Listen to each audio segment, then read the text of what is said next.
Breaking news పాకిస్తాన్‌కి సంబంధించిన Asif Munir army chief ఏమయ్యాడు? పారిపోయాడు. సారీ. పాకిస్తాన్‌కి సంబంధించి వాళ్ళ గవర్నమెంటే అతన్ని ఆ పదవి నుంచి తొలగించి అతని స్థానంలో ఒక కొత్త వ్యక్తిని తీసుకొచ్చింది. అతని పేరు సహీర్ శంషాద్. ఎందుకంటే ఆసిఫ్ మునీర్ భారత్ పైన యుద్ధం చేసేట్టుగా వ్యాఖ్యలు చేస్తాడు. పాకిస్తానీ ప్రజల్ని రెచ్చగొట్టేట్టు వ్యాఖ్యలు చేస్తాడు. పాకిస్తాన్ ఆర్మీ అందరినీ కూడా రెచ్చగొట్టి భారత్తో మనం యుద్ధం చేయాలంటూ కూడా రెచ్చగొట్టాడు. మోటివేషన్ స్పీచెస్ ఇచ్చాడు వాళ్ళందరికీ కూడా. ఒక పక్క పాకిస్తాన్ ప్రజలందరూ కూడా భయపడ్డారు.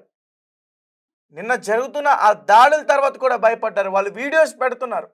దయచేసి భారత్ ఇది అర్థం చేసుకోవాలి, మా పైన దాడి చేయొద్దంటూ కూడా వాళ్ళు వీడియోస్ పెడుతున్నారు. వాళ్ళ గవర్నమెంట్ విమర్శిస్తూ వీడియోలు పెడుతున్నారు. మరి ఈ ఆసిఫ్ మునీర్ తన ఇష్టాసారంగా ఇష్టం వచ్చినట్టు మాట్లాడిన ఆసిఫ్ మునీర్, భారత్ పైన మీ యుద్ధానికి సిద్ధమన్న ఆసిఫ్ మునీర్ కొన్ని రోజులు బంకర్లో దాక్కున్నాడు.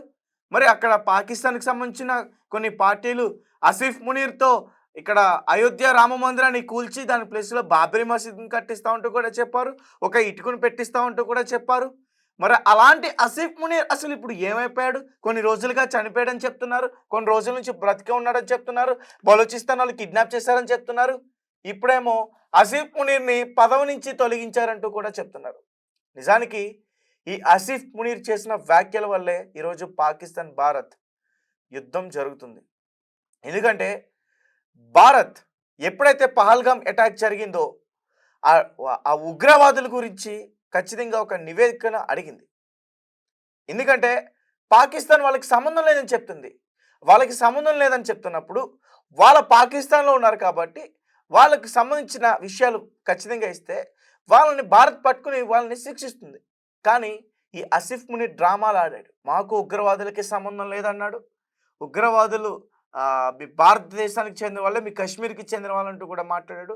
దీనిపైన మేము ఖండిస్తున్నాం, భారత్ మాతో యుద్ధానికి సిద్ధం అంటే మేము సిద్ధం అని చెప్పేసి రెచ్చగొట్టేటట్టు కూడా మాట్లాడాడు. అలాగే తన పదవి కాలం ఇంకా కొన్ని రోజులు కాపాడుకోవడం కోసమే ఇలాంటి ఒక యుద్ధం కూడా క్రియేట్ చేశాడంటూ కూడా చెప్తున్నారు. వాడి బొంద, వాడికి అంత సీన్ లేదు నాకైతే. ఎందుకంటే వాడు ఎప్పుడైతే మాట్లాడాడో ఆ తర్వాత రోజు నుంచి వాడికి అనిపించలా, ఎక్కడో బంకర్లో దాక్కున్నాడు.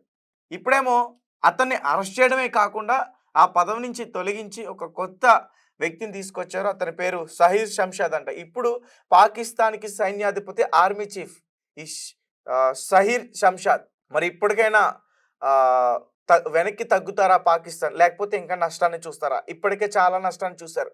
ఒక పక్క ఇస్లామాబాద్, ఒక పక్క లాహోర్, ఒక పక్క కరాచీ, ఒక పక్క ఓమ్రాన్, ఇటువంటి పాకిస్తాన్కి సంబంధించిన బెస్ట్ ప్లేసెస్ మాట ఇవన్నీ కూడా చాలా ముఖ్యమైన ప్రాంతాలు. అలాంటి వాటిపైన భారత్ టార్గెట్ చేసి యుద్ధం చేసింది, టార్గెట్ చేసి బాంబుల వర్షం కురిపించింది. ఇప్పుడు పాకిస్తాన్ పరిస్థితి చాలా అంటే చాలా దారుణంగా ఉంది. అక్కడి ప్రజలు వేడుకుంటున్నారు, దయచేసి మమ్మల్ని వదిలేయండిరా, మమ్మల్ని బ్రతకనివ్వండిరా బాబు అంటూ కూడా ఆ ప్రజలు భారత్ని వేడుకుంటున్నారు. రైట్, ఒకసారి దీనికి సంబంధించి ముఖ్యమైన విషయాలన్నీ కూడా మనతో పాటు చర్చించడానికి అందించడానికి మా హారిక లైన్లో ఉన్నారు. ఒకసారి ఆమెతో మాట్లాడే ప్రయత్నం చేద్దాం. హారిక, చెప్పండి, ఆసిఫ్ మునీర్ ఏమయ్యాడు? ఆసిఫ్ మునీర్ ని అరెస్ట్ చేశారంటూ కూడా ఒక వార్త వెలుగులోకి వచ్చింది. రైట్ తేజ, ప్రస్తుతం మనం ఇప్పటి వరకు మనము ఈ క్షణం వరకు మనం ఏం మాట్లాడుకున్నాం? సైన్యాధిపతి అండ్ ఆసిఫ్ మునీర్ అతను లేడు, పారిపోయాడు, చచ్చిపోయాడు, లేకపోతే ఆల్రెడీ వాళ్ళ ఫ్యామిలీని వేరే దేశం పంపించారు కాబట్టి వెనక నుంచి ఇతను వెళ్ళిపోయాడు అని చెప్పేసి మనం మాట్లాడుకున్నాం. కానీ ఇప్పుడు ఈ షాహీర్ శంషాద్ మిర్జా ఈయనను సైన్యాధిపతిగా నియమించడంతో మనకు ఒక క్లారిటీ వచ్చేసింది, ఖచ్చితంగా పారిపోయాడు అని చెప్పి. ఎందుకు అంటే పారిపోయాడు, అరెస్ట్ చేశాడు, వీటికి మనకు మనం ఒక నిర్ణయానికి రావచ్చు ఈ విషయాలతో. అయితే పాకిస్తాన్ ఈయన నియామకం తర్వాత భారత్ ను రెచ్చగొట్టి వదిలేసిన పాకిస్తాన్ సైన్యాధిపతి అయినా మున్నిన్ను ఆ పదవి నుంచి తొలగించినట్టయితే సమాచారం ప్రస్తుతం మనకుంది. అసలు పోరాటానికి ముందే పారిపోయిన అతను ఇప్పుడు ఎక్కడ ఉన్నాడో ఎవరికి తెలియదు అంటున్నారు. సైన్యానికి నిర్దేశం చేసే వ్యక్తి లేడు ఇప్పుడు. అంటే మనం ఇప్పటివరకు మాట్లాడుకున్నాం, ఒక పక్క ప్రధాని కనిపించడం లేదు, ఒక పక్క గవర్నర్ కనిపించడం లేదు, ఇప్పుడు అసిమ్ మునీర్ కనిపించడం లేదు అని చెప్పేసి మనం మాట్లాడుకున్నాం.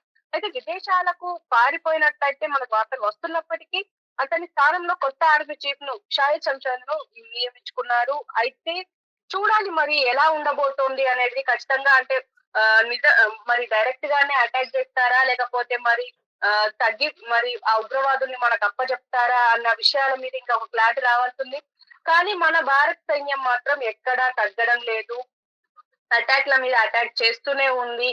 కేవలం వాళ్ళ సైన్యం అండ్ వాళ్ళ ఉగ్రవాద స్థావరాల మీదనే మనం అటాక్ చేస్తున్నాం. కానీ వాళ్ళు మాత్రం మన సివిలియన్స్ మీద, గ్రామాల పైన కూడా వాళ్ళు అటాక్ చేస్తున్నారు ఎస్, బాగా. నిన్న కరాచీ సారీ నిన్న కాశ్మీర్లో ఉన్న ఆ ఎయిర్పోర్ట్, శ్రీనగర్ ఎయిర్పోర్ట్ అట్లాంటి కొన్ని ప్రాంతాల్లో, ముఖ్యమైన ప్రాంతాల్లో దాడి చేసేందుకు ప్రయత్నించారు. దాదాపు 50 డ్రోన్లు ఎగరవేశారు వాళ్ళు. కానీ వాటన్నిటిని కూడా మన ఇండియన్ ఎయిర్ ఫోర్స్ S-400 గాల్లోనే వాటిని అంతం చేసింది.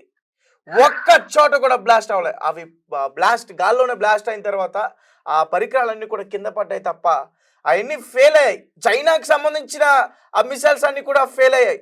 రాకెట్ మిసైల్స్ కూడా ఫెయిల్ అయ్యాయి. జెట్స్ అన్ని కూడా ఫెయిల్ అయ్యాయి.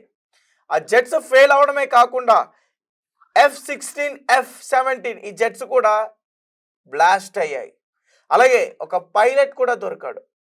సో ఇంత జరుగుతున్నా పాకిస్తాన్ భారత్తో యుద్ధం చేస్తుందా, యుద్ధం చేయగలుగుతుందా? Right Harika, thank you so much. So guys, army chief పాకిస్తాన్కి సంబంధించిన ఆసిఫ్ మునీర్ చాలా చాలా వ్యాఖ్యలు చేశాడు.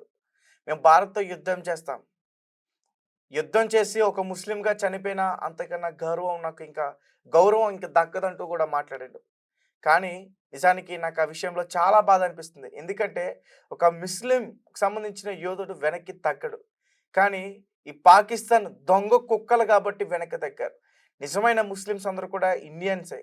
ఇండియాలో ఉన్న వాళ్ళే నిజమైన ముస్లిమ్స్. ఎందుకంటే వాళ్ళు నిజానికి యుద్ధం వస్తే వాళ్ళు ఎదుర నిల్చుని పోరాడతారు. అలాంటి ముస్లిమ్స్ మన ఇండియాలో ఉన్నారు. ఈరోజు ఆపరేషన్ సింధూర్ ఇంత సక్సెస్ అయిందంటే దానికి కారణం ఒక ముస్లిం యువతి. అందరికీ తెలిసిందే, ఖురేషీ సోఫియా. నేను కావాలని ఏదో మతాన్ని కొంచెం ఉద్దేశించి మాట్లాడి ఏదో చెప్పడానికి ప్రయత్నించట్లే. అక్కడ వాళ్ళు వ్యాఖ్యలు చేస్తున్నారు. మేము ఒకవేళ భారత్తో మాకు యుద్ధం వస్తే ఒక ముస్లింగా చనిపోవడానికి మాకు అంతకన్నా మరొక గౌరవం దక్కదు అంటూ కూడా మాట్లాడారు. కానీ యుద్ధం వస్తే కానీ ఇక్కడ కొంతమంది పారిపోతున్నారే, తలదాచుకుంటున్నారే. కానీ మా ఇండియన్ ముస్లిమ్స్ అలా ఉండరు అనే విషయాన్ని నేను చెప్తున్నా. ఒకవేళ యుద్ధం వస్తే అవతల వ్యక్తి ఎవరున్నా సరే, ఇస్లామిక్ అయినా సరే, యుద్ధం వస్తే ఇండియా కోసం మా ముస్లిమ్స్ ముందంచులో ఉంటారు, పోరాడతారు.